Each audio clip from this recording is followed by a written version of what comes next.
السلام عليكم ورحمة الله وبركاته. الحمد لله والصلاة والسلام على رسول الله صلى الله عليه وعلى آله وصحبه ومن والاه. أما بعد، أيها المشاهدون الكرام، مرحبا بكم على شاشة الرحمة في قناة الرحمة مع هذه الحلقة الخاصة التي أتحدث إن شاء الله فيها عن الغسل والتكفين. ولا شك أننا في يوم من الأيام سنغسل، ولا شك أننا في يوم من الأيام سنكفن. إن موتانا أمانة، وهذه الأمانة ضيعها كثيرون من الناس إلا ما رحم رب الناس سبحانه وتعالى. ما أردنا أن نفزع الناس، وما أردنا أن نرعب الناس، إنما أردنا أن ننبه الناس وأن نعلم الناس بسنة سيد الناس صلى الله عليه وسلم. ماذا أمرنا بما أمرنا شرعنا الحنيف مع موتانا، لأننا في يوم من الأيام سنقف بين يدي ربنا نسأل عن كل كبيرة وصغيرة، وعن كل حقيرة وعظيمة. إن كان حلالا فحساب، وإن كان حراما فعقاب. لذا ذكرت لإخواني بعض أحكام الغسل والتكفين، وها أنا اليوم أشرح بصورة قريبة من العملية، أبين لإخواني وأخواتي ماذا نصنع في غسل موتانا. واعلموا أن الرجل كالمرأة تماما إلا ما ورد النص بالتفريق، وسأذكر ذلك إن شاء الله تعالى. فهيا بنا إخواني وأخواتي نجلس بقلوبنا قبل أن تسمع آذاننا. نريد أن نتعلم، وقلت وأكرر، لا نريد أن نفزع الناس ولا أن نرعب الناس، إنما أردنا تنبيه الناس وأردنا تعليم الناس. فأسأل الله سبحانه وتعالى أن يذلل لنا ولكم الصعاب، وأن ييسر لنا ولكم الأسباب، وأن يفتح لنا ولكم الأبواب، إنه حليم كريم وهاب. وأسأله سبحانه وتعالى أن يحسن خاتمتنا جميعا، وأن نلقى الله سبحانه وتعالى على رضوانه، إنه ولي ذلك ومولاه. فتعالوا بنا أيها الإخوة الأحباب لنرى ماذا نصنع في موتانا إذا توفاهم رب العالمين سبحانه وتعالى. فها هو أخ مثلا بين أيدينا، لو أننا قلنا فاضت روحه إلى بارئها سبحانه وتعالى. ذكرت لإخواني أن بعض الناس لا يعلمون علامات الاحتضار، ولا يعلمون علامات الموت. ينبغي أن تعرف ذلك. ربما يكون الشخص يحتضر أمامك وأنت لا تدري، وأنت مطالب آنذاك أن تجعل هذا الرجل على قدر إمكانك وعلى قدر استطاعتك يموت على لا إله إلا الله، على لا إله إلا الله محمد رسول الله. فقد قال رسول الله صلى الله عليه وسلم: من كان آخر كلامه لا إله إلا الله دخل الجنة. إخواني، ذكرت لكم قبل ذلك لو أننا جلسنا بين إنسان ورأينا هذا الإنسان مثلا في مرض أو في غير مرض، فإنه يظهر عليه علامات لاحتضاره، فإننا نرى على سبيل المثال نرى استرخاء في القدمين. فأنتم تعلمون أن رسول الله صلى الله عليه وسلم أخبر أن الروح تخرج من كل البدن، وتخرج من القدمين، ترتفع شيئا فشيئا إلى ركبة الرجل أو المرأة، إلى المنتصف، إلى الصدر، إلى الترقوة، حتى تخرج بإذن ربها سبحانه وتعالى. وأذكر قصة حدثت على أيام سلفنا الصالح. في يوم من الأيام صار أحد الناس في جنازة رجل، فوجد أن الميت قدماه ممتدة واقفة متصلبة. فنظر ذاك الرجل لما يعلم من كلام أهل العلم عليهم رحمة الله، قال: يا جماعة، ما هذا الرجل؟ قالوا: ميت نشيعه. قال: هذا الرجل ليس بميت، قفوا، هذا الرجل ليس بميت. لما؟ لأنه وجد القدمين كل واحدة واقفة بشكل عجيب متصلبة. قفوا. فبالفعل كيف الرجل مات؟ قال: أنزلوا الميت. فأنزلوا الميت، فمسك الرجل جريدة، وهذا كان في القديم، مسك جريدة وظل يضرب على قدم هذا الميت ضربة من بعد ضربة، ضربة من بعد ضربة، قدر الله سبحانه وتعالى أن تتحرك القدم، ففوجئ الناس وفزع الناس، كيف والرجل كنا سندفنه الآن، كيف تحركت قدماه؟ قال ذاك العالم: إن الروح إذا فاضت إلى بارئها استرخت الأعضاء، فحينما رأيت هذا التصلب علمت أن الرجل لم يمت، فحينما بدأت بضرب الجريدة أو بضرب القدمين بالجريدة، فكان هذا الرجل الدم شبه تجمد في هذه المنطقة، فسخنت المكان فبدأ الدم يتحرك، فتحركت قدم الرجل. لذلك أحيانا نسمع وأنتم تقرؤون وأنا أقرأ أحيانا فلان الفلاني ماله وضع في الثلاجة، وبعدين خرجوا من الثلاجة في المشرحة وجدوا الرجل حيا، سبحان الله. دفن وبعدين خرج من قبره بعد يوم، دفن وبعدين خرج من قبره بعد يومين وهو حي. ما هذا؟ بسبب أننا قصرنا في مسألة العلامات. إخواني، استرخاء في القدمين، استرخاء في اليدين، وأنظروا إلى الصدغين. هذه المنطقة تسمى بالصدغ، فإن الإنسان إذا كان في احتضاره وسيموت فإن الصدغين ترى بهما انخسافا. يعني إيه؟ يعني كل صدغ يدخل إلى الداخل يبقى انخساف في الصدغين، واسترخاء في القدمين، واسترخاء في اليدين، وترى أن الوجه قد انتفخ، سبحان الله، وترى أن الوجه قد انتفخ. أنتم عارفين يا إخواني وأخواتي، هذه علامات والله لو أننا تأملنا فيها بعين الرحمة، نعم والله، حينما نرى مثل هذه الأشياء فيدرك الحاضرون بأن الشخص يموت، فيستطيعون أن يلقنوا لا إله إلا الله لكي يموت الشخص على لا إله إلا الله، فتكون سببا في رحمة الله سبحانه وتعالى به. شحوب في اللون، وأحيانا ترى الميت عيناه مفتوحة، ربما تشخص إلى أعلى، لأن النبي صلى الله عليه وسلم أخبرنا أنه يرى الملائكة ويسمع أصواتا طارة ولا يسمعها طارة وهكذا. المهم، الرجل الذي معنا أو المرأة التي معنا إذا وجدنا هذه العلامات قلنا لإخواننا وأخواتنا: عليكم أن تفعلوا شيئا، إما أن تأتوا بماء، إن استطاع أن يشرب شربوه، فإن الحلق يجف عند الاحتضار، إن الحلق، أسأل الله سبحانه وتعالى أن يهون علينا وإياكم. طيب مش هيقدر يشرب، قطر بالماء قطرة قطرة لكي تبلل الفم. طب مش هنستطيع، هات قطنة وبلل هذه القطنة ومررها من حين إلى آخر على شفتيه. طيب، ونلقنه إذا قال لا إله إلا الله، أخبرناكم قبل ذلك أننا لا نعيدها مرة أخرى. إذا تكلم بكلام بخلاف هذه الكلمة نكرر عليه أمر التلقين حتى يموت وقد قال آخر كلمة من لسانه في هذه الدنيا: لا إله إلا الله، كما أخبرنا رسول الله صلى الله عليه وسلم. تعالوا بنا، لأن الكلام طويل وسأحاول أن أجمل الكلام بغير إخلال. لو أن الشخص الذي معنا رجلا كان أو امرأة فاضت روحه أو فاضت روحها إلى بارئها سبحانه وتعالى، ربما يا إخواني أدخل على الميت فأرى أن كل قدم في ناحية وكل يد في ناحية، وأرى أن العينين قد انفتحتا. ماذا علي آنذاك أن أصنع؟ أصبر واحتسب، الحمد لله، إنا لله وإنا إليه راجعون. وبشر الصابرين الذين إذا أصابتهم مصيبة قالوا إنا لله وإنا إليه راجعون، وإنما الصبر عند الصدمة الأولى، كما قال النبي عليه الصلاة والسلام. ماذا علي أن أصنع؟ ما عليك إلا أن تضم القدمين، ثم ماذا؟ عليك أن تجمع اليدين، ثم ماذا؟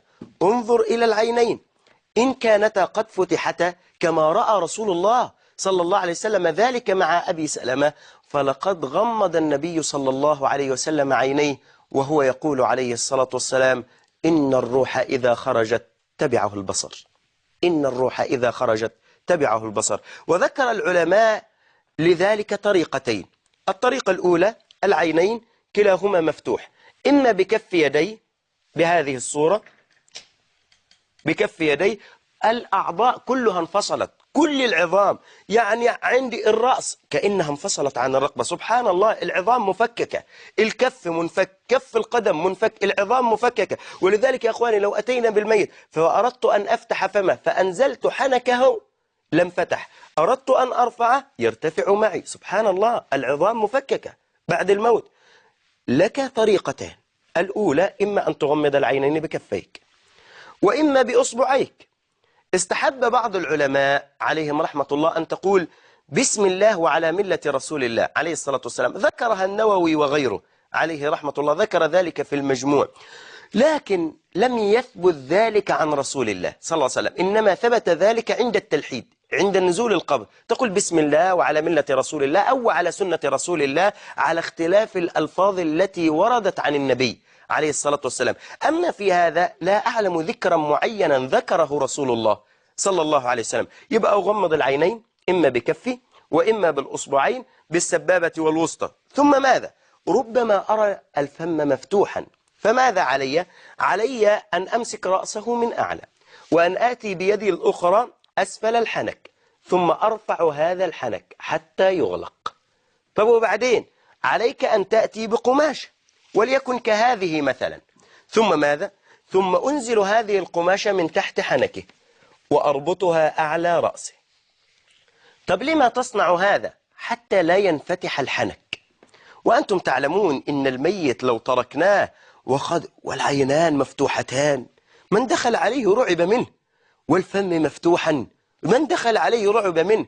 ولذلك الفقهاء كانوا يعللون هذا ألا يدخل شيء من الهوام. تقول الآن أنا في بيت ما فيهوش هوام، العلماء قالوا ربما تكون هيئته منظره، لذلك قالوا نغلق الفم ونغمض العين. طبعا يا إخواني وأخواتي لو وجد المغسل أسرعوا بالجنازة، ولا يفعل كل هذا، إنما يدخل يجرد الميت من الملابس ويبدأ في التغسيل كما قال رسول الله صلى الله عليه وسلم أسرعوا بالجنازة. إنما أتكلم على قوم لا يعرفون وأرادوا أن يفعلوا ذلك إلى أن يأتي المغسل أو إلى أن تأتي المغسلة. ربطنا الحنك بهذه الصورة، ثم ماذا؟ ثم عليك أن تفعل ما كان يفعل على زمن رسول الله صلى الله عليه وسلم، وهو عليك أن تستر كل البدن، قماشة طويلة تستر بها كل البدن، طبعا ليست كهذه، إنما كل البدن يستر. ولذلك ستر أبو جابر حينما مات، وأتى جابر رضي الله تعالى عن الصحابة جميعا حينما رأى أباه هكذا كشف الثوب عن أبيه وهو يبكي ثم بكى. الصحابة ينهوا جابر ورسول الله صلى الله عليه وسلم قد وقف ينظر إلى جابر وإلى أبيه وقال ولا ينهاني رسول الله صلى الله عليه وسلم. لذلك أخذ العلماء من ذلك أنه إذا ستر جاز أن يكشف، وسيأتي ذلك حتى ولو بعد الكفن، ولو بعد أن أكفنه، إذا كانت مثلا بنته كانت في سفر وأتت، أو ابنه وأراد أن ينظر إليه وما رآه وأردنا أن نفتح له الكفن لينظر، ثم بعد ذلك نغلقه مرة أخرى، لا إشكال في ذلك. لما حدث ذلك مع جابر وأقره رسول الله صلى الله عليه وسلم. طيب ماذا صنعنا الآن؟ سترنا جميع البدن. لكم يا إخواني وأخواتي أن تفعلوا شيئا بالميت أيضا. ممكن قبل أن يأتي المغسل لكي نسهل الأمر ممكن أن نجرده من ملابسه، وننتبه ونحن نجرد الميت من ملابسه. لذلك لما مات رسول الله صلوا عليه الصلاة والسلام قالوا هل نجرد موتانا؟ هل نجرد رسول الله صلى الله عليه وسلم؟ اسمع، كما نجرد موتانا، يبقى كانوا يجردوا الموتى، هل نجرد رسول الله صلى الله عليه وسلم كما نجرد موتانا؟ فألقي عليهم شيء من السنة حتى سمعوا اتركوا رسول الله صلى الله عليه وسلم وغسلوه بثيابه، فلم يجرد النبي عليه الصلاة والسلام. لكن الشاهد أن الموتى تجرد، لكن ننتبه ونحن نجرد الموتى ألا نمس العورة. نعم، حتى وإن كان ميتا ألا نمس العورة، إنما نلبس جوانتي أو نحو ذلك، أو ننف بعض القماش على اليد حتى لا نبشر العورة المغلظة سواء لرجل أو لامرأة. نجرد الميت من جميع ملابسه، وننتبه غير مسألة مس العورة ألا نطلع على العورة. يعني ممكن الإنسان يجرد الميت دون أن يطلع على العورة، فرسول الله صلى الله عليه وسلم قال لا ينظر الرجل إلى عورة الرجل ولا المرأة إلى عورة المرأة، فما بالكم برجل وامرأة؟ لا ينظر الرجل إلى عورة الرجل ولا المرأة إلى عورة المرأة. يبقى إذن نجرد الميت من ملابسه. ثم ماذا؟ ذكر فريق من أهل العلم عليهم رحمة الله أن نأتي بشيء صلب، وليكن مثلا في حجم نصف كيلو أو نحو ذلك، ثم ماذا؟ ثم نجعل ذلك على بطنه. طب لماذا نجعل هذا الثقل على بطنه بنصف كيلو أو نحوها؟ قالوا لأن هناك بعض الأبدان تنتفخ بسرعة، فحينما نصنع ذلك فكأن ذلك يجعله الله سببا في عدم انتفاخ البدن. ثم ماذا يا إخواني؟ يأتي المغسل فينصح إذا أراد المغسل أن يغسل أولا لابد أن يكون المغسل أمينا. ما معنى كلمة أمين؟ نقصد بكلمة أن يكون أمينا أن يكتم إذا رأى شيئا. إذا رأى شيئا من الخير لا حرج عليه أن ينشر هذا الخير وأن يبشر بهذا الخير، لكن إن رأى سوءا عليه أن يكتم. ما الذي حدث؟ ما الذي جرى؟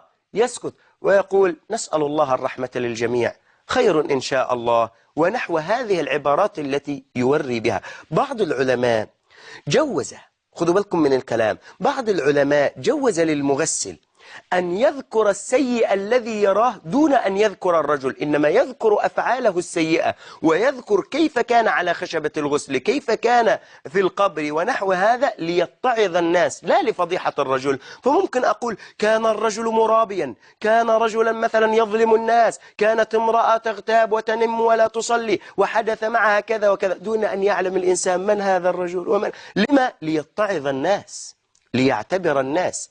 لكن لا أقول إن فلان، هذه تدخل في فضيحة. ولذلك رسول الله صلى الله عليه وسلم جعل ثوابا للمغسل من غسل ميتا فكتم عليه. يبقى كتم عليه مش كتم الخير، يبقى معنى ذلك يتكلم على رجل رأى سوءا، رأى شرا، فيقول لأن ذلك ربما يظهر وربما لا يظهر. أسأل الله أن يسترنا وإياكم في الدنيا وعلى خشبة الغسل وفي القبر وبين يديه سبحانه وتعالى. قال عليه الصلاة والسلام من غسل ميتا، اسمع، فكتم عليه غفر الله له 40 مرة، وفي رواية 40 كبيرة. الله أكبر، 40 مرة و40 كبيرة، هذا ثواب عظيم. وصحح ذلك الشيخ الألباني عليه رحمة الله في كتابه أحكام الجنائز. طيب، قلت لابد أن يكون المغسل أمينا، نعم. طيب، 2، لابد أن يكون المغسل عالما بسنة النبي صلى الله عليه وسلم.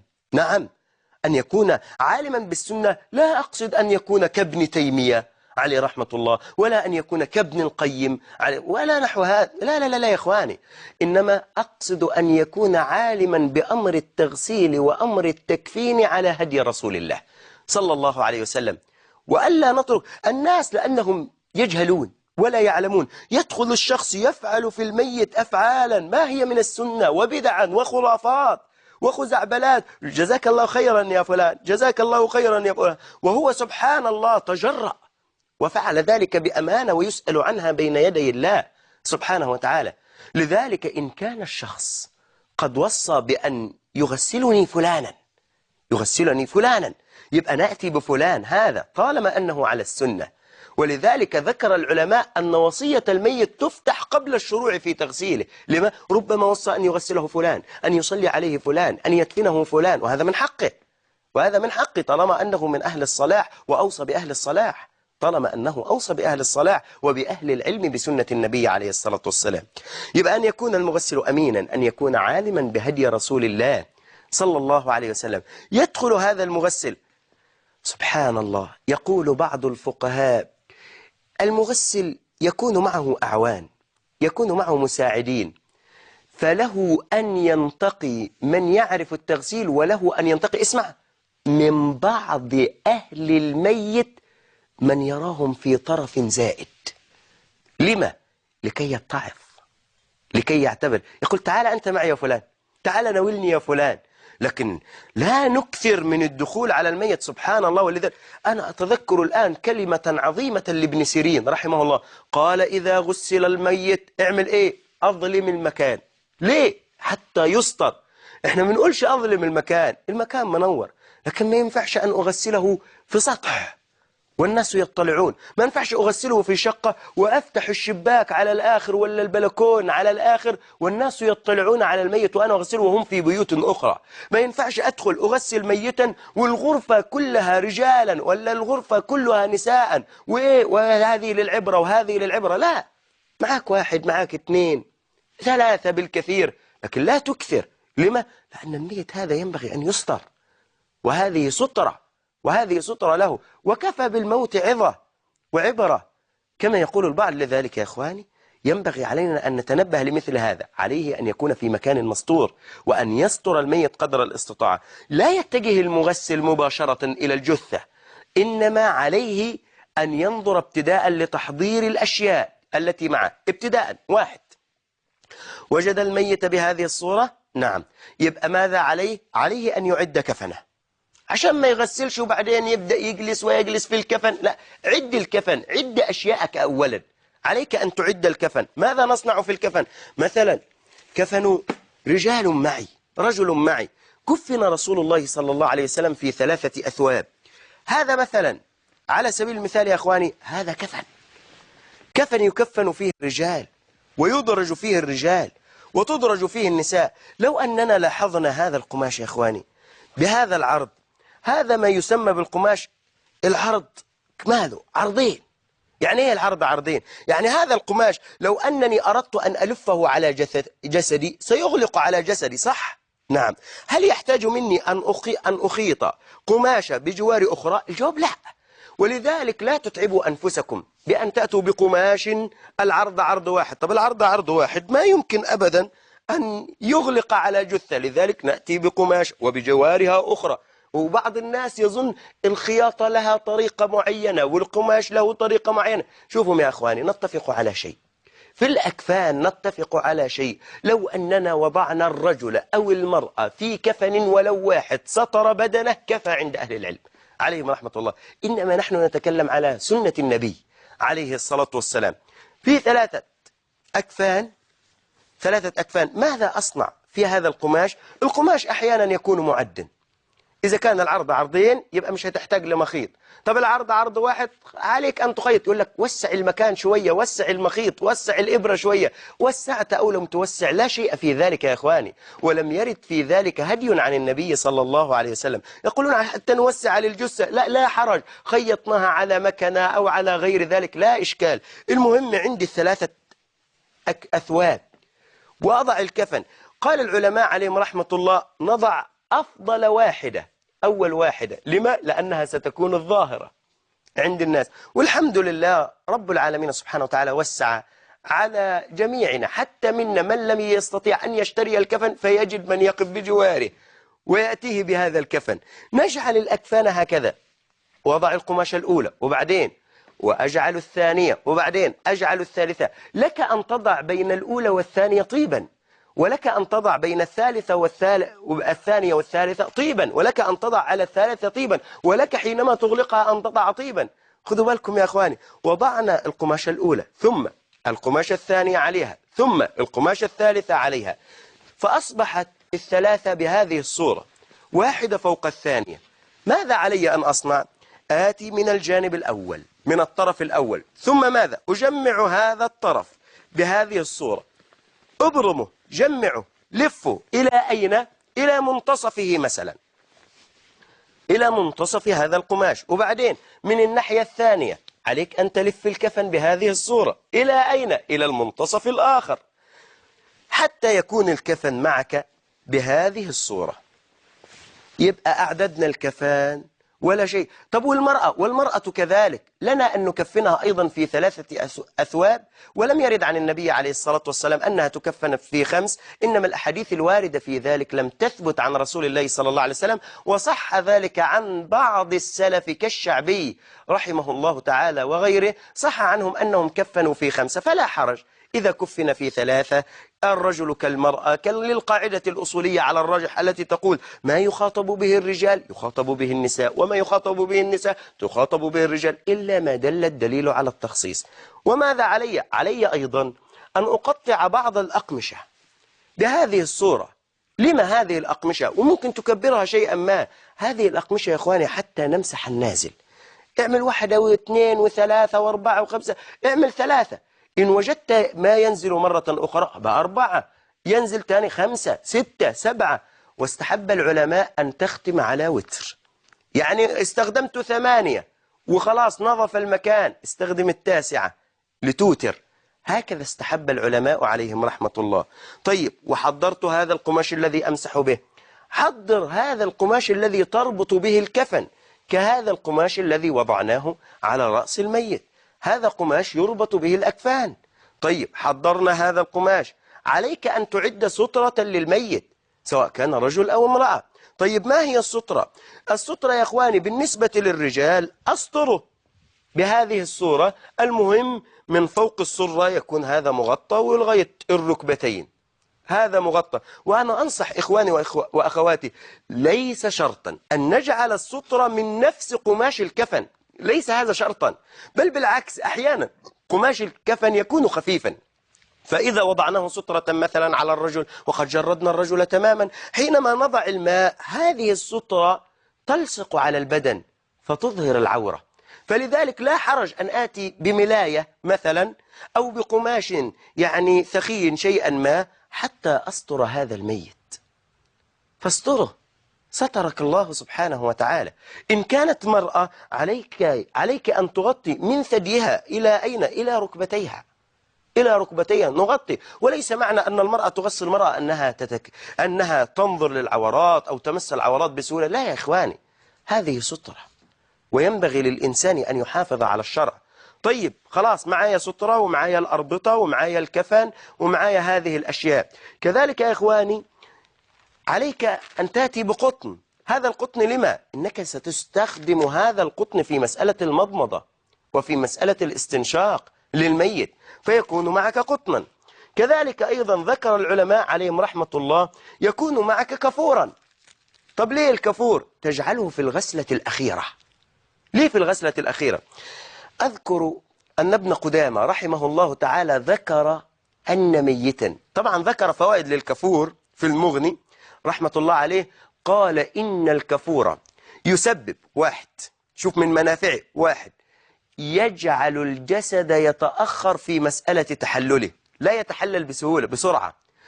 أذكر قصة مرة أن جسدا حفروا عليه وأرادوا أن يدفنوا في هذا المكان بعد 40 سنة، 40 سنة كان الإنسان مات خلاص انتهى، حفروا وجدوا الجثة كما هي، سبحان الله. لا أقول إنه شهيد أرض المعركة، لا لا لا لا. فذكر العلماء أن من أسباب ذلك أنه قد وضع الكفور على بدنه. الكفور يا أخوان له استخدامات كثيرة. لماذا النبي عليه الصلاة والسلام لم يقل رائحة وخلاص؟ لماذا قال واجعله في الآخرة كفورا؟ ليه؟ لماذا قال كفورا؟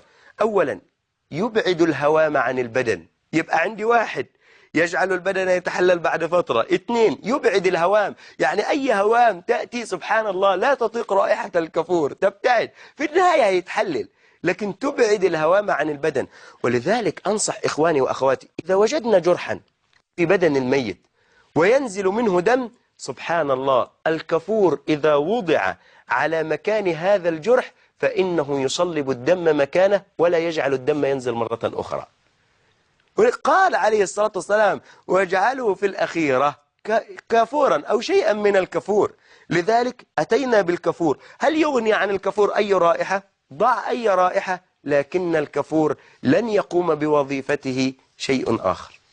طيب، وعلي أيضا يا إخواني أن آتي، إن أردت أن تأتي بشيء من المسك لا إشكال، وعليك أن تأتي أيضا بجونتي، لا يكون كهذا. مثلا بعض الناس يأتي ممكن يتجرأ، هيغسل الميت بيديه ويمس العورة يا أخي ما هذا؟ من الذي أباح لك ذلك؟ هل أنت أردت أن تأخذ ثوابا؟ أنت أردت أن تأخذي ثوابا أم أردتم عقابا يا جماعة؟ وبعض الناس يأخذ شيئا من قماش الكفن ويجعله جونتي على يديه ويخيطه، ما فيش مشكلة. طب لماذا لا تأتي بجونتي أسمك من هذا ثم تلبسه؟ لما؟ في يديك، حتى لا تباشر عورة الميت ولا جسد الميت بيديك، يكون بينك وبين جسده حائل. يبقى إذن معنا مسألة الجونتي هذه. كذلك يا إخواني بعض الناس يستخدم الليفة. لما؟ ربما في وسخ على البدن، دم مثلا في مكان معين، وانتم عارفين الميت ربما يعني يكثر من العرق وتكون هناك رائحة ليست طيبة، فبعض العلماء استحب أن تأتي بالصابونة وبالليفة ابتداء. لكن هذه الليفة يا إخواني أو هذه اللوفة يا إخواني ما يليق أن نفعل بها أو أن نغسل بها الميت.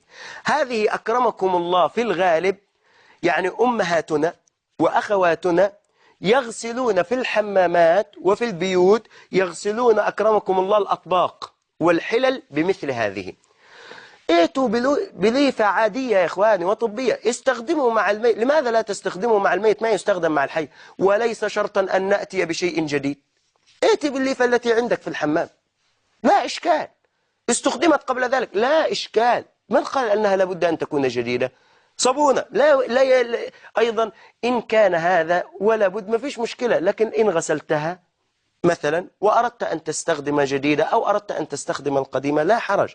لكن مثل هذه اللوفة أيضا لها أضرار أخرى. حينما تأتي وتغسل الميت هذا الشعر يتساقط على بدن الميت، بعد ما تغسل ترفع هذه الشعرة وترفع هذه الشعرة، أو تفضل تصب ماء وتسرف في مسألة الماء حتى تنزل هذا الشعر. هذه يا إخواني من فينا أكرمكم الله يغتسل بها؟ لا بد أن نتعامل مع الميت برفق وبرحمة كالحي تماما. يبقى إذن ننتبه لمسألة الليفة أو اللوفة هذه. كذلك الماء، بعض العلماء قال نأتي بماء حار، بعضهم قال نأتي بماء بارد لأن الحار يزيل، والثاني يا إخواني إنما يغسل الميت بالماء الذي يغسل به الحي. إحنا في الصيف في الغالب الماء بارد شيئا ما، طب في الشتاء الماء ساخن شيئا ما. ومش معنى أنه هو ميت أجيب الماء وهو يغلي وعلى بدن الميت، لا، مش معنى أنه هو ميت أجيب ماء مثلج وأضع على الميت وأغسل به، لا، إنما أستخدم معه الرفق كما ذكرت. وأعدل الأقوال عند العلماء عليهم رحمة الله أن نأتي بالماء الذي يغتسل به الحي، الذي يغتسل به الحي في هذا الوقت. طيب أنا أعددت نفسي تماما وأتيت بكيس فارغ أيضا. هذا الكيس لما؟ الأشياء الفضلات التي ستنزل والقطن الذي سأجعل به المضمضة والاستنشاق أجعله في هذا الكيس ليرمى. طيب أنا دخلت الآن على الميت وأعددت الكفن وأعددت الماء والسترة وكل شيء معي جاهز. ابدأ اتجه وأنتم تغسلون الميت، ادعوا له بالرحمة والملائكة تؤمن على ما تقولون، وليس هناك دعاء معين تذكرونه. اللهم ارفع درجاته في المهديين واغفر لنا وله يا رب العالمين. هذا مما ذكره النبي عليه الصلاة والسلام. دخلنا عليه ماذا نصنع؟ ارفع السترة من على البدن الميت. طيب رفعنا الشيء الذي كان يستر به البدن، هناك ثقل على البطن، ارفع هذا الثقل من على البطن. طيب وبعدين وضعنا مثلا رباط أو قماشة على لحييه، شددنا به اللحيين حتى نغلق الفم، ارفع هذا من عليه. طيب الميت ماله؟ مجرد تماما أمامي، أعمل إيه؟ هناك سترة على بدنه، هذه السترة لا ترفع بقماش ثمين كما ذكرت لإخواني. ثم ماذا أصنع؟ عليك إن وجدت وسخان، أحيانا إنسان مات في عملية، أبدأ أزيل من عليه النجس أولا. النبي محمد صلى الله عليه وسلم كان إذا جامع زوجته، كان إذا أراد أن يغتسل صلى الله عليه وسلم أزال المني أولا، لذلك نزل ما على البدن أولا، نزل ما على البدن أولا. هناك بعض وسخ نزيله، طب مش هيطلع إلا بماء ساخن، خلاص هات مية سخنة وبالليفة وارفع هذا الوسخ أولا. في لاصق هنا، ارفع هذا اللاصق. والله إذا ماتوا هناك خراطيم في بدني، ارفع هذه الخراطيم. والله كان يربط لاصقة زهر على ظهري، ارفع هذه. اجعل الميت ليس على بدنه شيء. طيب في الميت في يده مثلا خاتم، اخلع هذا الخاتم. في يده مش عارف ايه، اخلع ذلك. في رقبتها والله سلسلة، الحي أولى بذلك. لكن خدوا بالكم يا أخواني، في يوم من الأيام دخلنا على ميت وكان يلبس خاتما. حينما أردنا أن نخلع الخاتم ما يمكن أن نخلعه، صعب جدا. سبحان الله، كأن الرجل لبسه من فترة والأصبع كبر، ونحاول أن نخرجه ما نستطيع. بعض الإخوة أتى بصابون ويحاول أن يلين ليخرجه ما يستطيع. آنذاك يا إخواني حتى وإن كان يعني بمبالغ ما يجوز أن نجعل مثلة في الميت ونقول إنه ميت ونقطع الأصبع أو نشوه، لا، لا مثلة في الميت. طيب الرجل كان يلبس طقم ولا نحو هذا، ارفع الطقم ما فيش مشكلة.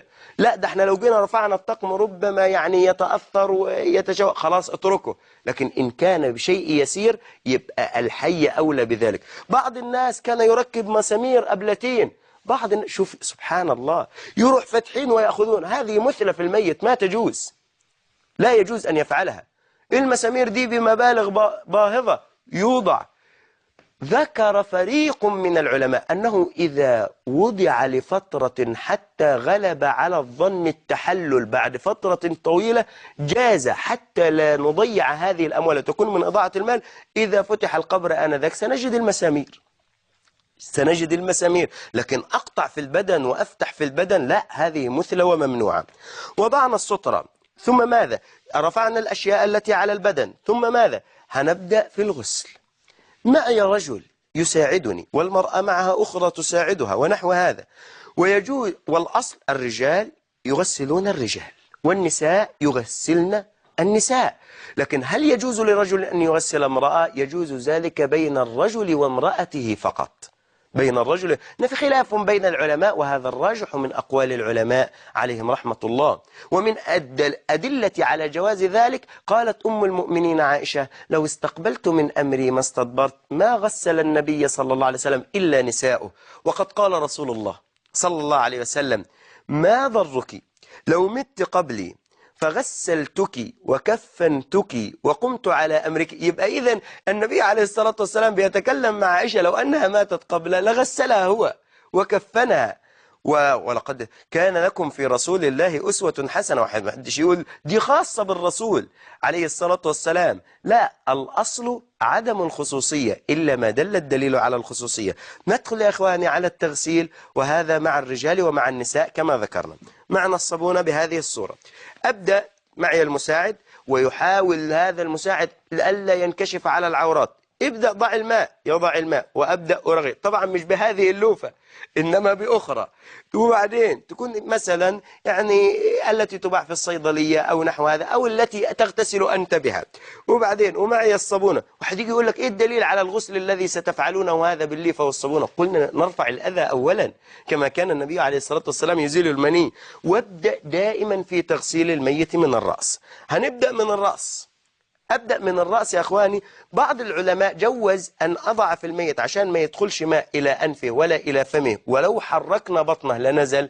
جوز أن أضع لاصق على فمه وأنفه، ولك ألا تضع لاصق، إنما تضع يدك على أنفه وفمه حتى لا يدخل الماء إلى الأنف ولا إلى الفم. ماذا أصنع؟ أبدأ برأسه، أرفع رأسه هكذا وأبدأ أليف في رأسه وفي وجهه وفي رقبته. ثم ماذا؟ ابدأ بالناحية اليمنى. امسك كف اليدين هكذا وابدأ ليف اليدين. انزل على الساعد، ثم انزل على العضد، ثم ماذا؟ عليك أن تدخل على صدر الميت. وبعدين ارفع السترة هكذا، رافع السترة وإيدي من تحت السترة لا أنظر. أنزل على صدري، وبعدين على بطن الميت، ثم ماذا؟ على فخذ الميت، ثم ماذا؟ من تحت السترة، ثم ماذا؟ على الساق، ثم ماذا؟ على القدم، إلى أن أصل إلى قدمه. يبقى أنا غسلت الجزء الأيمن هذا. نعم، غسلنا الجزء الأيمن لكن من أعلى. لكم يا إخواني أن ننتقل مباشرة إلى الجزء الأيسر، ويبقى غسلنا اليمين واليسار من أعلى، وبعدين نغسل اليمين واليسار من أسفل، ولنا أن نكمل الأيمن. كيف نكمل الأيمن؟ غسلنا من أعلى. ضع القدم اليمنى على اليسرى بهذه الصورة. طب لما؟ حتى يكون أسهل بالنسبة لنا في مسألة القلب ونحو ذلك. وضعنا الرجل اليمنى على اليسرى بهذه الصورة. نجعل يده على صدره بهذه الصورة، ثم أجعل المساعد الذي معي على يساره، ثم ماذا؟ أقول له شد هذه اليد. إذا شد هذه اليد ستبدأ الجثة ترتفع من ناحيتي.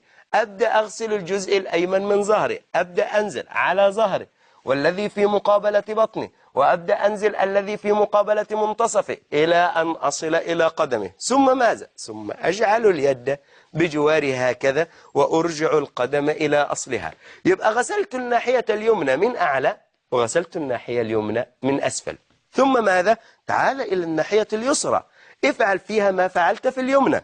غسل الكفين، الكف، وبعدين انزل على الساعد، وبعدين على العضد، وبعد العضد عليك أن تأتي إلى صدره وارفع السترة، نظرك إلى أعلى، لا تنظر إلى عورة الميت. أنزل على بطني، ثم ماذا؟ أرفع بيدي السترة هكذا وأنا أليف، وبعدين أنزل على فخذي، ثم ماذا؟ ثم على ساقي، ثم على قدمي.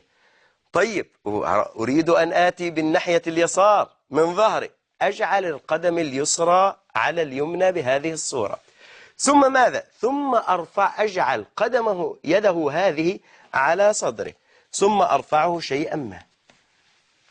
المساعد هنا وأنا في هذه المنطقة أبدأ أعمل إيه؟ أبدأ أليف هذا المكان من ظهري، أنزل شيئا فشيئا إلى أن أفعله، ثم أرجع الميت إلى صورته العادية. يبقى كده أنا غسلت الميت، ليفت الرأس والوجه والرقبة والناحية اليمنى من أعلى ومن أسفل، والناحية اليسرى من أعلى ومن أسفل، وبعدين آتي بالماء، أنزل بهذا الماء، أبدأ أصب الماء، وأنا بصب الماء أنتبه، أضع يدي على أنفه وعلى فمه حتى ينزل هذا الماء، حتى ينزل هذا الصابون من على الجثة، سواء في الرأس وفي بقية البدن. طيب معنا اتصال. السلام عليكم ورحمة الله. السلام ورحمة الله وبركاته. ازيك يا شيخ علاء؟ الله يبارك فيك. ان شاء الله تكون بخير. الله يكرمك. والله ربنا يجزيك خير الجزاء على وإياك وإياك، جزاك الله خير. والله احنا محتاجين هذا الفقه، لأننا كلنا لا نفقه شيء في هذا سبحانك يا رب العالمين، في فقه الجنائز بالذات اللي فيه اختلاف كثير. بس يعني حضرتك ما نظفتش البطن في الأول، يعني في ناس كتير عشان ننزل الداخل. نعم، يعني أصل احنا سبق لنا حلقتين. نعم اتفضلي. في ناس كتير ما تعرفش ازاي ننظف نعم البطن أولا. نعم. طبعا ما بيبقاش عندهم دراية. نعم. فاحنا عايزين سبحانك يا رب العالمين حاضر. حضرتك تورينا الطريقة اللي من حاضر. أسفل السرة. وكنت يعني عايزة أقول لحضرتك يعني الحمد لله ربنا كان جعلني سبب في إن أنا أغسل كل يوم، حتى ممكن أغسل 3، فشفت الكثير والكثير وعجائب كثيرة في الغسل. فأنا سعيدة جدا جدا إن أنا بشوف حضرتك على شاشة قناة الرحمة. إليه ربنا يسعدك الله يبارك فيك في الآخرة ويجزيك عنا خير الجزاء يا ابني يا رب بإذن الله. الله يكرم ويعلمك. وفعلا أنا عاملة كتاب بنشر فيه الخير اللي حضرتك قلت لازم جزاك الله لما نلاقي خير إيه ننشره. وبرضه لما بنلاقي سوء طبعا انا ما بقدرش اقول. نعم. طبعا وما بقدرش اقول اسامي بفضله وعدله ان شاء الله. ربنا يبارك لازم فيك. ستر المسلم. وكثير لقيت ناس منوره وناس الحمد لله رب العالمين. واحده مره فاح منها رائحه المسك وكانت بتفك كرة بالمسلمين. ولاني قعدت اقول الست دي كان بتعمل ايه. نعم. فقالوا لي كان بتفك كرة بالمسلمين. فدي برضو يعني احب انشرها في قناة الرحمة ان شاء الله. جزاك الله خير. ربنا يبارك فيك ونفع الله بك. يجزيك خير الجزاء ان شاء الله. الله يبارك فيك. السلام عليكم ورحمة الله. وعليكم السلام ورحمة الله وبركاته. طيب معنا اتصال آخر. السلام عليكم ورحمة الله. وعليكم السلام ورحمة الله وبركاته. جزاك الله خير عنا يا شيخ علاء. وإياك، الله يبارك فيك. معلش يا شيخ علاء، كنت عايز أسأل حضرتك بالنسبة للمرأة أنا بغسل الحمد لله. الحمد لله. حضرتك قلت كله بفضل الله أنا بعمله. الحمد لله. بالنسبة معلش أنا مرتبكة شوية. بالنسبة للمواضع السجود عند المرأة. نعم.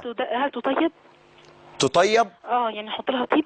حاضر حاضر. ومعلش بالنسبة لحضرتك قلت برضو اللهم صل على النبي عليه الصلاة على اللي هي المتخشبين.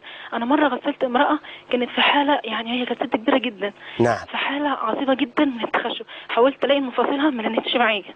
نعم. ده يجوز ولا ايه؟ حاضر ان شاء الله. معلش انا اسفه جدا وربنا يجزيك كل خير. بارك الله فيكم. الله يكرمك. جزاكم الله خير. جزاكم. طب معنا اتصال اخر. السلام عليكم ورحمه الله. طيب انقطع الاتصال. يبقى إذن يا إخواني التنبيه الذي نبهنا عليه. معنا اتصال. السلام عليكم ورحمة الله. السلام عليكم ورحمة الله. وعليكم السلام ورحمة الله وبركاته. وعليكم السلام ورحمة الله وبركاته شيخي، وبارك الله فيكم. أهلا وسهلا. الله يبارك فيك على هذا الخير الكثير الذي تقدمونه على قناة الرحمة. الله يبارك. بسم الله ما شاء الله، قناة كاملة ومتكاملة. الله يبارك. علمتمونا كل ما كنا نجهله عن ديننا وأصوله وفقهه. جزاكم عنا خير الجزاء. وإياك. الله يبارك فيك. سؤالي شيخي بارك الله فيكم. هو عن علامات حسن الخاتمة للميت. نعم. ونحن نغسله أولا، وقد ولي أختي توفيت منذ فترة قصيرة رحمها الله وكل أموات المسلمين. كانت وغسلت، هي في ألمانيا توفيت وغسلت في بيت الله، في مسجد من مساجد من بيوت الله. نعم. هذه علامة من علامات حسن الخاتمة. وكانت تحمل ابنها، وكانت في الأيام الأخيرة في اقتراب من الولادة. نعم. وتوفيت في حادث سيء، ولكن لم يخرج منها ابنها، بل بقي في بطنها ودفن معها. هل هذا فيه إثم أو أذى لها؟ نعم. وهل صحيح أن الابن يكون وقاية لأمه من العذاب لا قدر الله؟ وأريد أن أقول شيئا آخر ربما خارج عن الموضوع، لكن كانت ترضي والديها وزوجها، وكان يحبها حبا شديدا. وقد سمعت أن رسول الله صلى الله عليه وسلم وعلى آله وصحبه قال: ما من امرأة ماتت وزوجها راض عنها إلا دخلت الجنة، وقد نطقت الشهادتين والحمد لله. فأرجوك بالله أن تفيدني في هذا، وبارك الله فيكم وعظنا الإطالة، وجزاكم عنا خير الجزاء، والسلام عليكم ورحمة الله وبركاته. الحمد لله. بالنسبة يا إخواني معنا اتصال آخر. السلام عليكم ورحمة الله. عليكم السلام ورحمة الله وبركاته. جزاك الله خيرا يا شيخ. وإياك، الله يبارك. بعدين حضرتك أنا بس حضرت الحمد لله ربنا رزقني إن أنا أحضر غسل أكثر من مرة. نعم. بس أنا في مرتين من الغسل اللي أنا حضرتهم لقيتهم رابطين الصباع الكبير مع الصباع الكبير بتاع القدم بشاشة أو رباط. نعم، حتى لا ينفرج الإصبع الكبير هذا بهذا حتى لا تنفرج القدم فقط. بس يعني دوت ساعة ما بنخش على الغسل، بس أول طبعا ما بنخش بيفكوه خلاص. نعم. فكده عادي شعري يعني. لا إشكال في ذلك. جزاك الله خيرا. ربنا يبارك فيك. السلام عليكم. طيب، يبقى إذن يا إخواني وأخواتي بالنسبة للتنبيه إن شاء الله سنوي إخواننا الآن بالنسبة للعصر ونكمل مسألة الغسل. بالنسبة للأشياء التي سمعناها، إن المرأة التي ماتت وهي حامل، قلنا قبل ذلك إن كان الطبيبات يعرفن أو الأطباء يعرفن عند الضرورة يعرفن أن يخرجن هذا الجنين وغلب على ظنهم أو تيقنوا أنه سيخرج حي، عليهم أن يفعلوا ذلك على الرجح من أقوال أهل العلم. وبعض الناس بيظن إن دفن معه طفل صغير فإنه سيرحم بذلك. هذا علمه عند الله سبحانه وتعالى. طيب، ده أختي ماتت في الحادث الكبير، أفتت اللجنة الدائمة وقالت: نرجو الله أن تكون حوادث السيارات الأليمة هذه المفزعة أن يجعلهم الله سبحانه وتعالى من الشهداء. وقاسوا ذلك على مسألة الهدم، وقالوا إن العلة التي ذكرها أن رسول الله عليه الصلاة والسلام أو قال النبي صلى الله عليه وسلم لأجلها إن المهدوم شهيد، اللي يقع عليه هدم هذا شهيد، قالوا موت الفجأة وفظاعة الموت، وقالوا إن الحوادث أفظع من ذلك. لذلك ذكر علماء اللجنة الدائمة وعلى رأسهم الشيخ ابن باز عليه رحمة الله إن لعل الحوادث تكون من هذا. وهل إذا غسلت في المسجد هذه من علامات حسن الخاتمة؟ لا، ما ذكرها الله سبحانه وتعالى في كتابه ولا ذكرها رسول الله صلى الله عليه وسلم. سريعا يا إخواني وأخواتي بالنسبة للمسألة التي سئلنا عليه، كيف نخرج هذه الأشياء من البطن ونحو هذا؟ لك طريقتان. الطريقة الأولى إما أن أرفع الميت بهذه الصورة، وبعدين بيد الأخرى أجعل يدي مثلا تحت ظهري بهذه الصورة، واليد الأخرى أعلى بطني، وأبدأ أنزل برفق، يعني لا تضغط ضغطا جامدا إنما برفق، من أعلى إلى أسفل على جميع البطن. وبعدين أبدأ أريح الميت مرة أخرى، ثم ماذا؟ ثم أنزل يدي وأمسح له ويصب الماء من فوق حتى لا أرى العورة. طيب، خرج شيء أجعلها أنفذها مرة ثانية، أنفذها مرة ثالثة إلى أن يبرأ هذا المكان. يبقى الطريقة الأولى برفع ظهر الميت، وباليد الأخرى من على بطني أمسح برفق. طيب، الطريقة الثانية أن أضم القدمين بهذه الصورة، ثم ماذا؟ ثم أرفع القدمين على يدي اليسرى مثلا بهذه الصورة. طبعا ما يكونش في إنسان هنا حتى لا تنكشف العورة. رفعت القدمين بهذه الصورة، بساعد يدي اليمنى أنزل على بطنه من أعلى إلى أسفل برفق بهذه الصورة، ثم ماذا؟ ثم أريح القدمين مرة أخرى ثم أمسح له. أكررها مرة واثنين وثلاثة إلى أن تخرج ولا شيء فيها، ولا شيء فيها. يبقى إذن يا إخواني إحنا غسلنا الآن الميت من أعلى، من الناحية اليمنى الرأس، ومن الناحية اليمنى أعلى وأسفل، ومن الناحية اليسرى أعلى وأسفل. طيب ماذا علي أن أصنع؟ أزيل هذا الصابون بالماء. أبدأ أصب الماء، وأنا بصب الماء أبدأ أضع يدي على فمه وأنفه حتى لا ينزل الماء، وأبدأ أجعل هذا الماء ينزل هذا الصابون من على كل بدنه. طب الصابون اللي موجود على ظهري، ابدأ ارفع القدم اليمنى على اليسرى، وابدأ بنفس الطريقة ضع هذه اليد على صدره، ثم ارفع رفعا خفيفا وابدأ صب الماء حتى ينزل هذا الصابون من على ظهري، سواء كان ذلك في الناحية اليمنى أو كان ذلك في الناحية اليسرى. ثم ماذا؟ ثم علي أن أبدأ في تغسيله. ماذا أصنع؟ علي أن أوضئ هذا الميت. أمسك الكف الأيمن بهذه الصورة، والمساعد الذي معي يبدأ إنه هو يصب الماء. أغسل كفه بهذه الصورة، ثم أخلل ما بين أصابعه، الكف الأيمن، ثم ماذا؟ ثم الكف الأيسر. وبعد الكف الأيمن والكف الأيسر يبقى علي أن آتي للمضمضة والاستنشاق. طب كيفية المضمضة والاستنشاق؟ من العلماء كالشافعي عليه رحمة الله قال مضمضة واستنشاق، يبقى مضمضة واستنشاق، لكن الماء يا إخواني سيدخل لأن مفيش أعصاب. ولو أننا ضغطنا على بطن الميت أو حتى هز الميت هزة، سنجد هذا الشيء ينزل مرة أخرى من قبله أو من دبره. إنما إن أردت أن أمضمض الميت أو أجعل الميت يستنشق فبهذه الصورة، آتي بهذا القطن، ثم ماذا؟ ثم أقطع قطن هكذا، أبلل هذه القطن في الماء أو أصب عليها الماء واحد، ثم ماذا؟ ثم أمرر هذه القطن على فمه وأسنانه، على فمه وأسنانه. طيب وبعدين ثم أضع ذلك في الكيس الذي معي، وبعدين قطنة أخرى أبللها وأجعلها على شفتيه وعلى أسنانه، هذه الثانية. ثم الثالثة أجعل هذا على شفتيه ثم على أسنانه. ثم ماذا؟ ثم علي أن أجعل استنشاق. كيف أجعل الميت يستنشق؟ ابدأ بقطع من القطن، تعال إلى فتحة الأنف اليمنى، بلل القطنة، فتحة الأنف اليمنى وابدأ امسح بداخلها، فتحة الأنف اليسرى ابدأ امسح بداخلها. يبقى فعلت مرة فتحة الأنف اليمنى، مرة ثانية اليسرى، مرة ثانية، سواء هذه بقطنة وهذه بقطنة أو كانت بقطنة واحدة كبيرة تمسح فيها فتحة الأنف اليمنى وفتحة الأنف اليسرى، فتحة الأنف اليمنى ثم فتحة الأنف اليسرى، وهكذا. معنا اتصال. السلام عليكم ورحمة الله. السلام عليكم ورحمة الله. حياك الله وبياك وسدد الله على طريق الحق هداك. وإياك وإياك. سؤال الشيخ الكريم، هل ثبت عن النبي صلى الله عليه وسلم حديث أن الميت عورة؟ أن الميت عورة؟ نعم، ولا نعم. يجوز لمس المغسل للميت مباشرة. نعم، حاضر أجيبك إن شاء الله. يعني هل لا أعلم حديثا عن رسول الله صلى الله عليه وسلم بلفظ إن الميت عورة. وعورة الإنسان بعد موته كعورته بعد مماته، وعورة الإنسان بعد موته كعورته بعد مماته.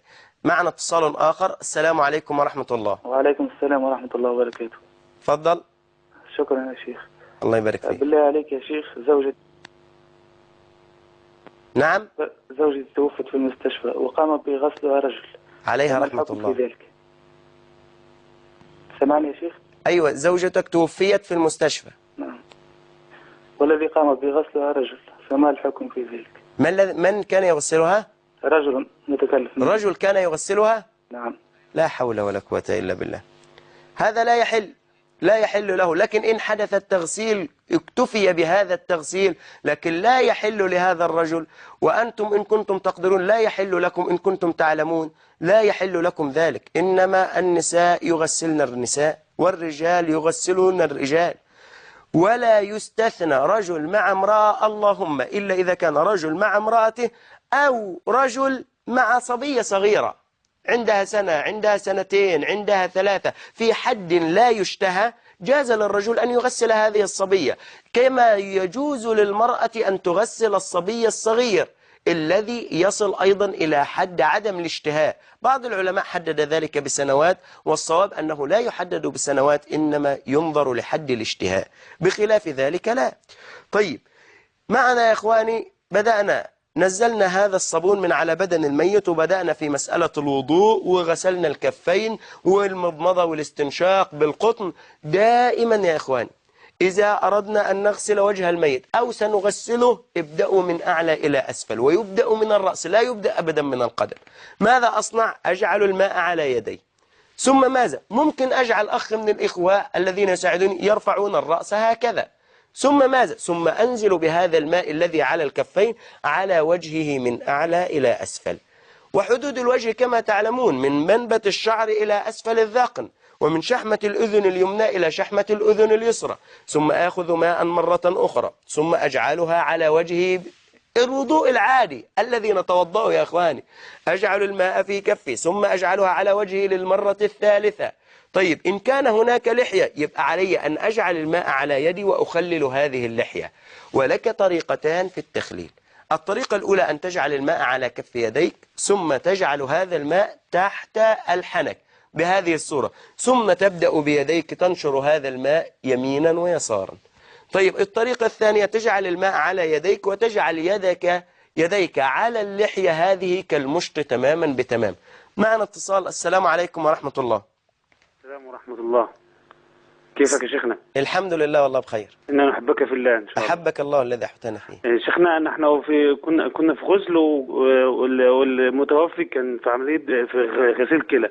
نعم. فما كان الوريد في اليدين يعني بينزل دم بطريقة غير معقولة، الدم وفير جدا يعني. نعم. في طول ما احنا في الغسل، كل طوال الغسل في الغسلات كلها. نعم.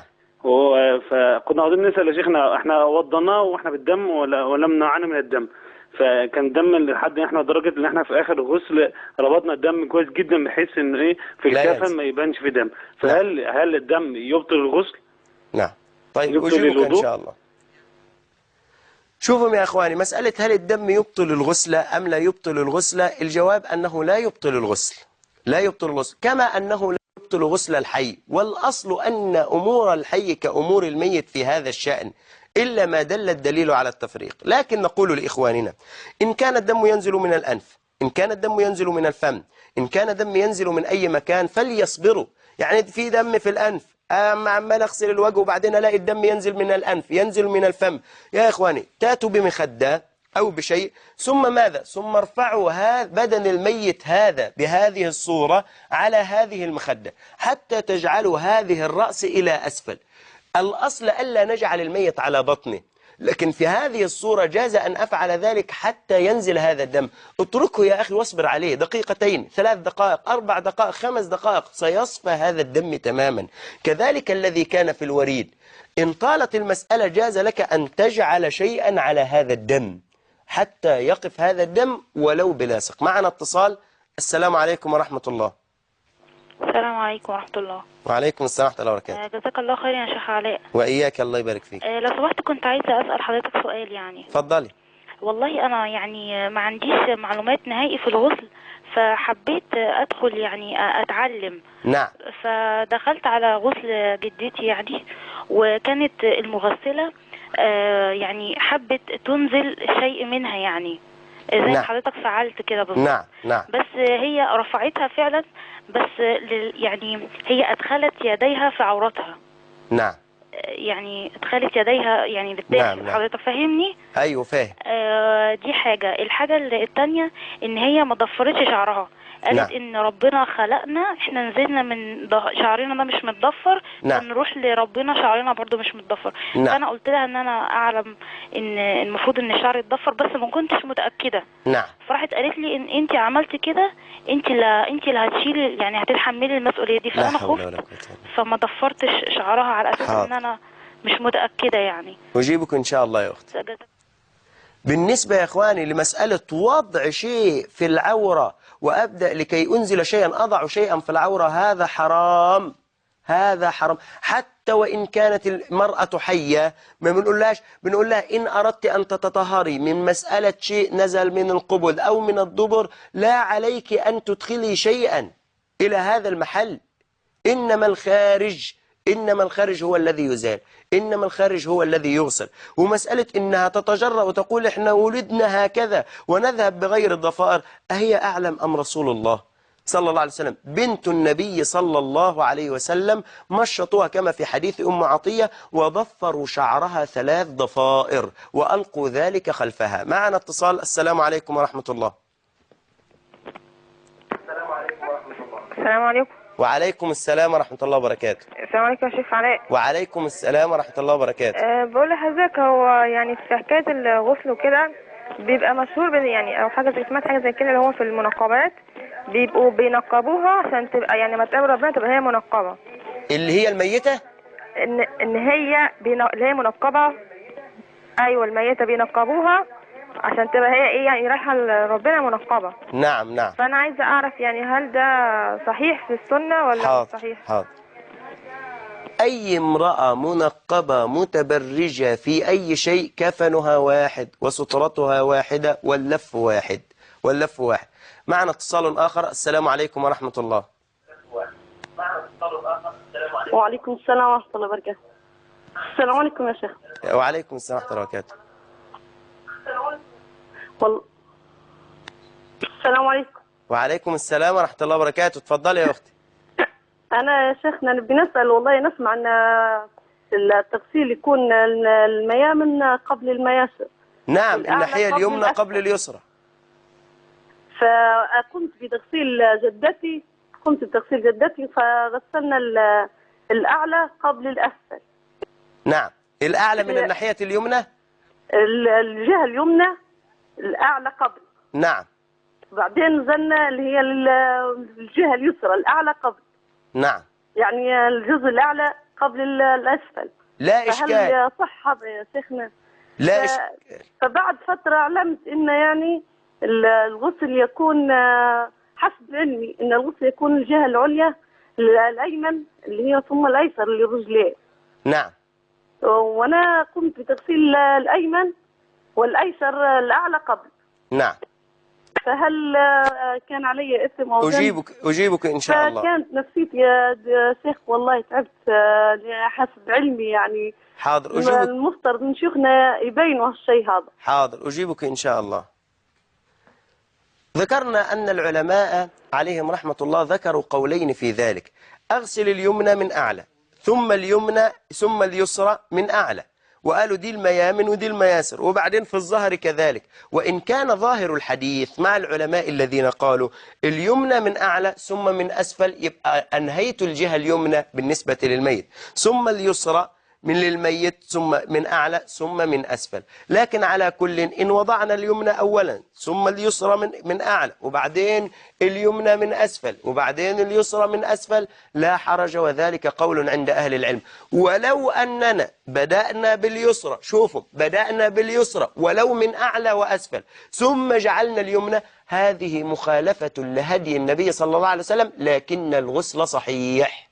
هذه مخالفة للسنة وللهدي النبوي، لكن الغسل صحيح لأننا نريد شيئا واحدا في الغسل. يبقى المغسل عنده نية، وبعض العلماء قاس عليها مع مسألة الوضوء، يسمي بسم الله إذا بقى شرع في الغسل. طب وبعدين ويعمم البدن بالماء. عمم البدن بالماء، بدأ بالرأس، بدأ بالقدم، بدأ باليسرى، عمم بالبدن بالماء أجزاء. لكن لما بنقول اليمنى قبل اليسرى ونحو ذلك هذه السنن فقط. معنا اتصال. السلام عليكم ورحمة الله. وعليكم السلام ورحمة الله وبركاته. تفضل. لو سمحت، لو المتوفي اللي يغسلوه محارمه، نعم، أولاده مثلا أو راجل ويغسلوا أولاده، نعم، يجردوه من السترة اللي بتقول عليها من السرة لحد الركبة ولا يخلوه مغطاي؟ لا يمكن. هل يجوز للأبناء أن يطلعوا على عورة الأب؟ لا يمكن. لا يجوز برضه في مماته زي حياته. نعم، يبقى لا يجوز لا للأبناء ولا لغير الأبناء أن يطلعوا على هذه العورة. ونفس الوضع لو ست وبنات اللي يغسلوها. وكذلك إن كان بنات بيغسلن أمهم أو أمهم يبقى أيضا يفعلوا نفس الفعل ولا يطلعوا على العورات. جزاك الله كل وإياك، الله يبارك فيك. الله يبارك. معنا اتصال. السلام عليكم ورحمة الله. السلام عليكم ورحمة الله. وعليكم السلام ورحمة الله. الله يمسيك بالخير يا شيخ. وإياك، ربنا يبارك فيك. الله يوسع عليك من نعيمه يا رب. جزاك الله خيرا. والله يكرمك والله يجزيك عنا كل خير. وإياك، الله يبارك فيك. والله يوسع علينا وعليك والأجمعين إن شاء الله. آمين يا رب، آمين يا رب. الله يكرمك يا شيخ. والله يا شيخ في مسألة وهذا أنا محتار فيها جدا. اتفضل. المسألة إنه مثلا الرجل توفي رحمة الله عليه رحمة الله، وبكون في مثلا جنب رجل المتوفي أولاده أقرباء وأولاد عمه وإلى آخره، أي بمعنى مثلا تلاحظ إنه في ناس بكثرة جنب هذا الميت. نعم. فما رأيك في هذه المسألة؟ يعملوا والله إيه؟ يجزيك الخير. يعملوا إيه؟ بيكونوا حواليه وبتطلعوا مثلا على غسله. يا أولاده حواليه، أولاده وأولاد عمه وأقاربه. ما أي بمعنى إنه مثلا بتلاحظ إنه في خير الله مثلا جنب الرجل الميت والشيخ مثلا بغسل فيه والمساعد. نعم نعم. فما رأيك في هذه المسألة؟ ماشي. والله يجزيك الخير. حاضر. وإياك، الله يبارك فيك. الله يوسع عليك يا رب. وإياك، الله يبارك فيك. السلام عليكم. وعليكم السلام ورحمة الله وبركاته. لا إثم عليهم إذا وقفوا ودخلوا، لكن العلماء عليهم رحمة الله قالوا الأولى ألا يدخل على الميت كثر. لما؟ ليكون ذلك أسطر. ليكون ذلك أسطر. يعني لو هناك مساعد مع الميت ومع واحد مع 2 3 بالكثير ولا يزيدون على ذلك، فهذا يكون أولى وأفضل. هذا يكون أولى وأفضل. يبقى إذن يا إخواني تكلمنا على مسألة التغسيل بهذه الصورة، وقلنا بمسألة الوضوء بدأت أغسل الوجه 3 مرات وخللت اللحية، ثم ماذا؟ ثم أغسل اليد اليمنى. اليد اليمنى لا أبدأ يا إخواني من هنا، لا أبدأ من منطقة الكوع. خذوا بالكم، هذه تسمى مرفق، هذه تسمى كوع. ولذلك العلماء عليهم رحمة الله يقولون عظم يلي الإبهام. فين الإبهام؟ في يدك. خد بالك، عظم يلي الإبهام كوع. أهي الجزئية دي عظم يلي الإبهام كوع، يبقى منتهى الكف العظمة اللي آخر الإبهام اسمها كوع. وما لخنصره، يعني العظمة اللي ناحية الخنصر، وما لخنصره فهو الكرسوع. والرسغ ما وسط، يبقى ده اسمه كوع اللي عند الإبهام، والثاني كرسوع، واللي في النص اسمه الرسغ. عظم يلي الإبهام كوع، وما لخنصره فهو الكرسوع، والرسغ ما وسط. وعظم يلي إبهام رجل ملقب ببوع، فخذ العلم واحذر من الغلط. ولذلك يجي يقول لك إيه؟ ما يعرفش كوعه من بوعه، لأن الكوع في اليد ولأن البوع في القدم. على كل يا أخواني نبدأ من عند الكوع هكذا، نبدأ من عند الكوع في غسل اليدين؟ لا، إنما نبدأ منين؟ من عند الأصابع. يبدأ يصب وكأننا نتوضأ الوضوء العادي. إلى أين؟ إلى المرفق. نغسل المرفق، نعم، ولو زدنا على العضد لا إشكال، مرة واثنين وثلاثة، وهذه سنة النبي عليه الصلاة والسلام. غسلنا اليمنى علينا باليسرى، ونخلل الأصابع، ونخلل الأصابع. لما غسلنا الكف في المرة الأولى كانت هذه نافلة. أما في مسألة الوضوء، أقصد الوضوء الشرعي مش مع الميت، لأن الميت الذي يجب مسألة تعميم البدن حتى لو لم نوضئ الميت. نبدأ يا إخواني نغسل من أول الكف، من أول الأصابع، وننزل على الساعد، وننزل على المرفق، ولو زدنا شيئا على العضد لا إشكال. معنا اتصال. السلام عليكم ورحمة الله.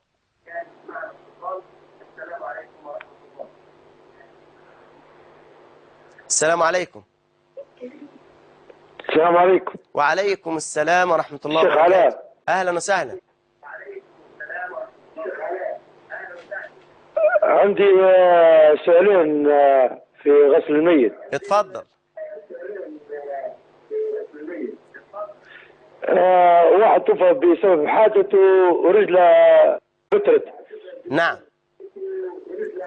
توفي ولا رجله هل يتم غسل الرجل مع الجثة؟ هو مات؟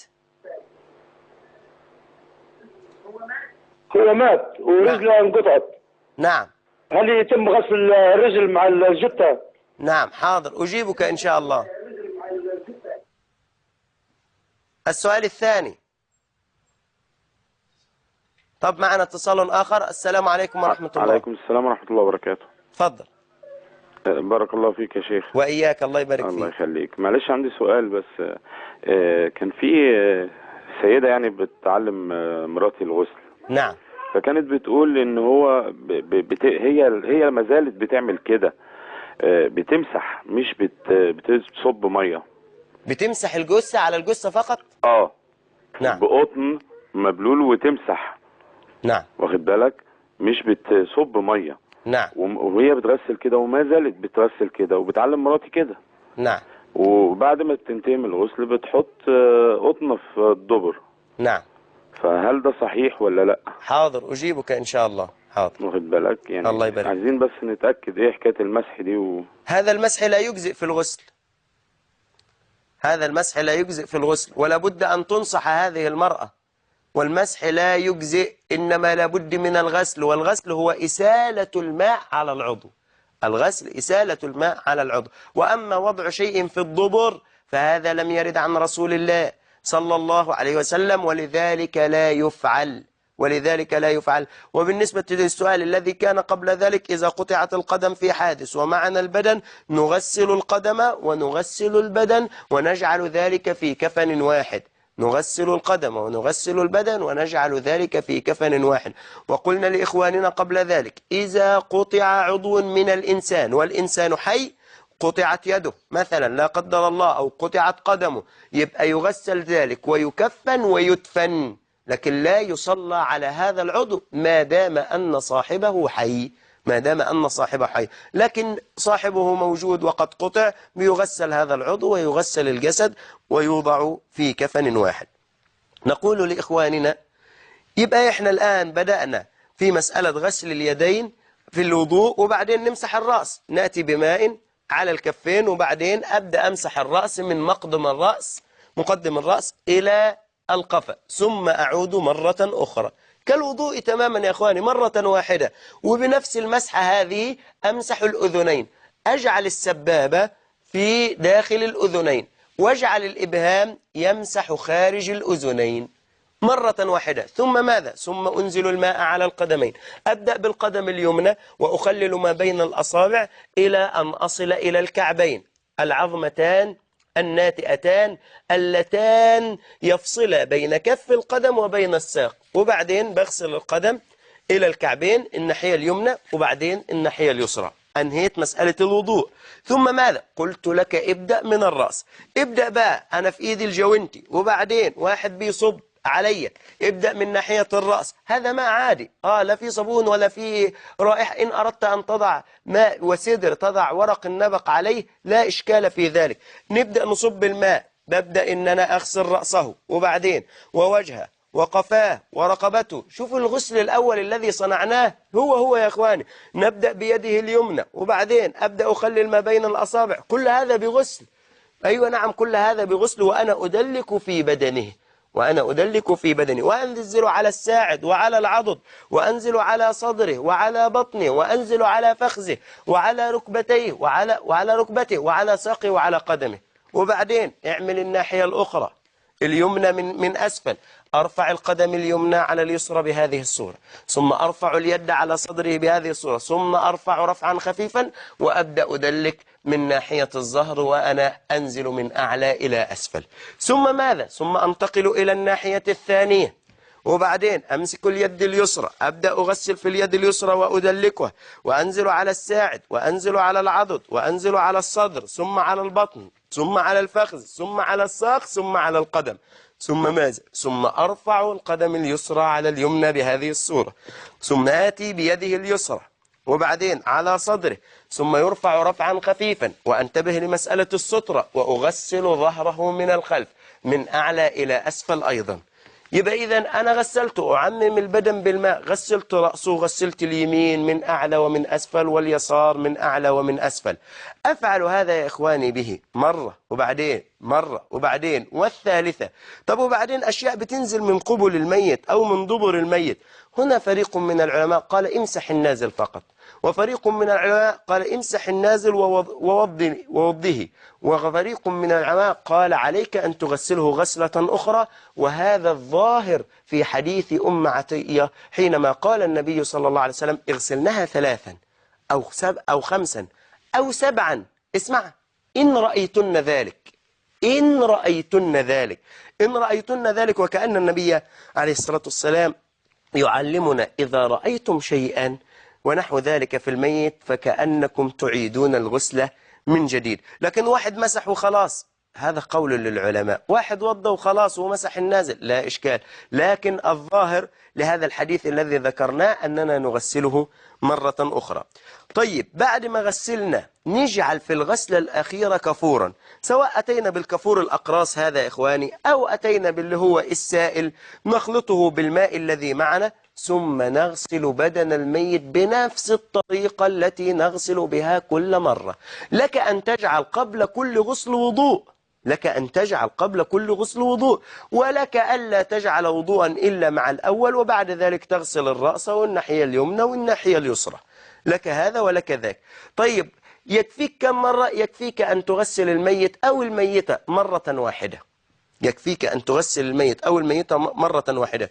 الكل بيغسل، الكل بيغسل إلا شهيد أرض المعركة، فإنه يدفن بدمه وبثيابه كما قال رسول الله صلى الله عليه وسلم، صلى الله عليه وسلم. ولذلك يا إخواني أي سقط، خدوا بالكم من المسألة دي، أي سقط ينزل من المرأة لأقل من 4 أشهر، أي سقط ينزل من المرأة لأقل من 4 أشهر، هذا ينزل منها يلف في خرقة ويدفن، لا له حكم غسل ولا صلاة ولا أي شيء، يلف في خرقة ويدفن.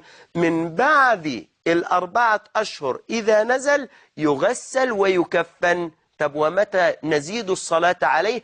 إذا نزل حيا، إذا نزل سقط ل4 أشهر تحركت يده، أو 5 أشهر أو 6 أشهر تحركت يده، أو صرخ أو نحو ذلك، ثم مات، إذا ثبتت له الحياة، لا أقول في بطن أمي، إنما إذا ثبتت له الحياة في الدنيا، فآنذاك يغسل ويكفن ويصلى عليه. أما نزل ميتا فعلى الراجح من أقوال العلماء يغسل ويكفن ثم يدفن، ولا يصلى عليه إلا إذا نزل حيا، وهذا هو القول الراجح من أقوال العلماء. طبعا أنا خلصت الأغسال الثلاثة بالكفور، بعض العلماء أبدأ أعمل إيه؟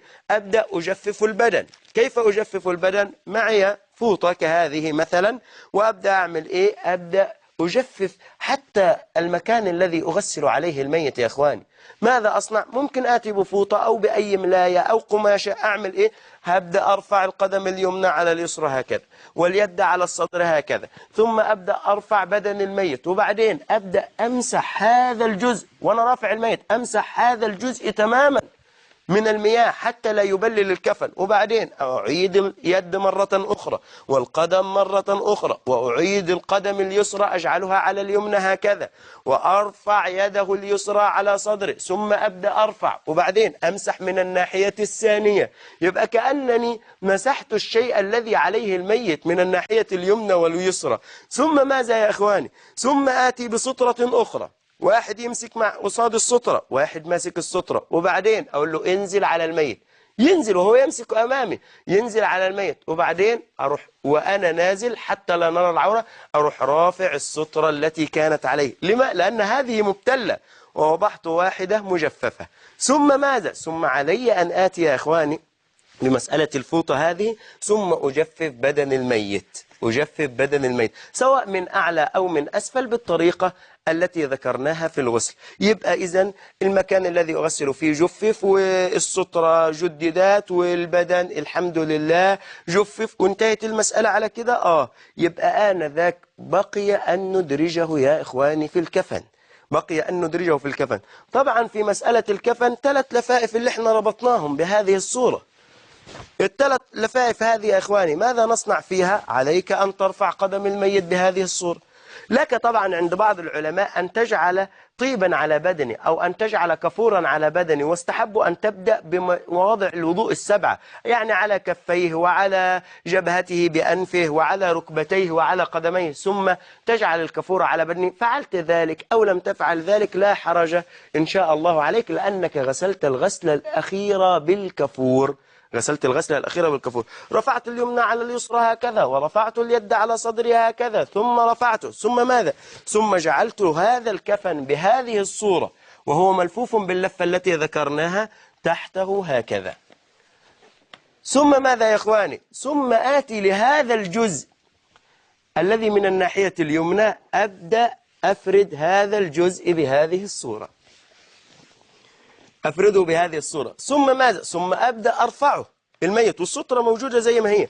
أجعل القدم اليمنى على أصلها والقدم اليسرى عليها بهذه الصورة، ثم أجعل اليد اليسرى على صدرها كذا، ثم أبدأ أرفع الرأس وأرفع البدن. ثم ماذا؟ ثم أسحب هذا الكفن من تحته.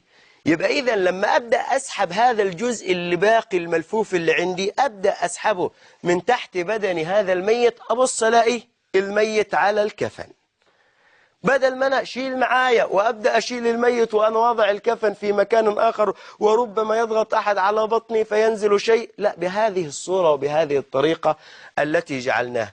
ونبدأ هو موجود على الكفن. آتي يا إخواني من الناحية اليسرى أولا. يا أخي مش من الناحية اليمنى، اسمعني، من الناحية اليسرى. لما؟ لأن الميت حينما سندخله إلى القبر سينام على جنبه الأيمن، فلما ينام على جنبه الأيمن يكون الجزء اللي من أعلى أول حاجة وضعناها من اليسرى، فتكون ساترة له. هكذا ذكر أهل العلم عليهم رحمة الله، منهم ابن قدامة في المغني. يبقى أبدأ أدرجه اللفة الأولى من ناحية الشمال، القماش الأول، الناحية اليمنى درجته من ناحية الرأس، من ناحية القدمين. أبدأ الثانية، اللفة الثانية أجيبها من ناحية الشمال، ثم من ناحية اليمنى. الثالثة من ناحية الشمال، من الناحية اليمنى، ثم أجعل رباطا عند رأسه، رباطا في المنتصف، رباطا بعد قدميه. إن أردت أن تزيد على هذه الأربطة لا إشكال. أرى أن الوقت قد أزف، ولعل الله سبحانه وتعالى يقدر لنا أن نمسك الأحكام تفصيلا. إن حدث كذا ماذا أصنع مع المحروق؟ من ييمم؟ إن كان جزء كذا، إن كان في عملية، إن كان فلعل الله سبحانه وتعالى يقدر لنا لقاء آخر نكمل هذه الأحكام. وأسأل الله سبحانه وتعالى أن ينفعنا وإياكم بما علمنا، وأن يعلمنا ما جهلنا، وأن يرزقنا وإياكم الإخلاص في القول والعمل في السر والعلن. هذا وصلى الله وسلم وبارك على النبي محمد وآله وصحبه وسلم. سلام الله عليكم ورحمته وبركاته.